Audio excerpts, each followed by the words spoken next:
Hello everyone, my name's David Edgar, I'm the host of Heart and Hand, the Rangers podcast, and I'm joining you today after Rangers 1-1 draw with St Mirren in Paisley. You could pretty much just copy and paste my video from last week, although I don't feel quite as angry this week, which is sad in itself because I think we all expected that.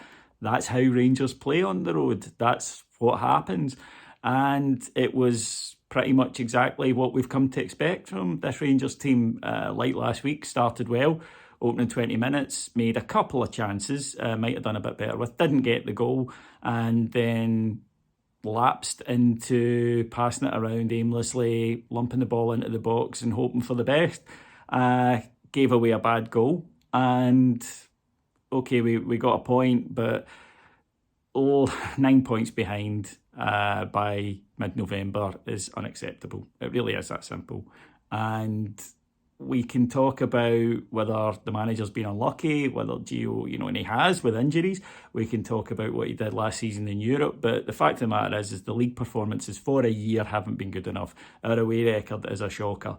And you're not going to win titles doing that. And today it looked to me like a side who had no belief whatsoever in what they were trying to achieve.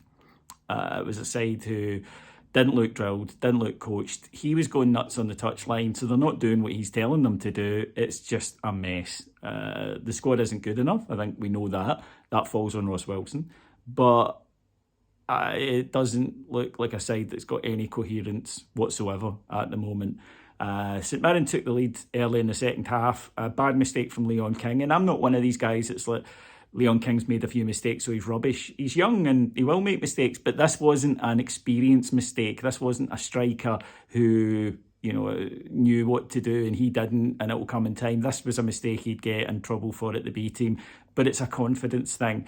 And you see the difference. A younger the St Mirren striker who played well, he forces a brilliant save. Barisic should do better, incidentally, just before it, but he forces a brilliant save from McGregor. The ball comes back to Leon King and he should clear it. And when you're confident and your thought process is good, you just do that instinctively. Instead, when you're a bit confused and you're not quite sure what you're meant to be doing, you do that. You take a touch, and he was alive to the situation, a young guy, and he pokes it in. And it just felt like what we'd seen before. Leon King went off with a horrific looking injury. There's nothing worse when you see a neck brace on a player on the pitch, and I sincerely hope he's okay. But after that, then St Mirren did sit in a little bit. Rangers did force them back, had a lot of possession, didn't do an awful lot with it. But then came the reason we needed VAR. Ryan Kent goes into the box at full pelt, gets taken out by the St Mirren defender, and you're expecting a penalty. Kevin Clancy runs up and books Ryan Kent. You can say it's not a penalty if you're Kevin Clancy. You can say, I don't think there was enough contact there for that to be a penalty. I would disagree with it, and it would be the wrong decision. You cannot credibly come to the decision it was a dive, because then you're saying there was no contact. And this has been, Kevin Clancy's been getting away with this for years. Luckily, it went to VAR, it was overturned, so it was a booking, a penalty was awarded, and Tav stroked it home. A couple of half chances afterwards, Kent forced a save from Trevor Carson. Ryan Jack should have done better with a head on the last second. But again, we're getting what we deserve. That's just a fact. We're getting what we deserve. And in terms of change at the club, some of you may know if you listened over in Heart and Hand, I'm a recovered alcoholic, and in AA we have a phrase that is, if you keep doing what you're doing, you'll keep getting what you're getting. And it applies to both good things and bad, both good behaviours and bad behaviours. And that's where Rangers are at the moment. If they just keep muddling along doing the same thing, then results are going to stay the same.